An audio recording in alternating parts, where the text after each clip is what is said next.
அம்மா உன் வார்த்தை வேதம் என்றெண்ணும் மகனும் நான் தானம்மா. உலவும் என் கோயில் பேசும் என் தெய்வம் உலகில் நீதானம்மா. தாயே உன் கண்ணில் துளி நீர் கண்டாலும் இதயம் தாங்காதம்மா. ஏதோ உன் நெஞ்சில் துயரம் என்றாலும் விழிகள் தூங்காதம்மா.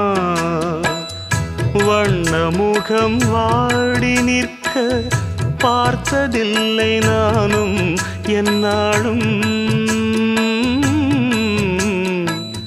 வாடை கொஞ்சம் கூந்தலை ஆடை கொண்டு மூடிட வருத்தம் என்ன இந்நேரம். சொல்லி சொல்லி வந்ததில்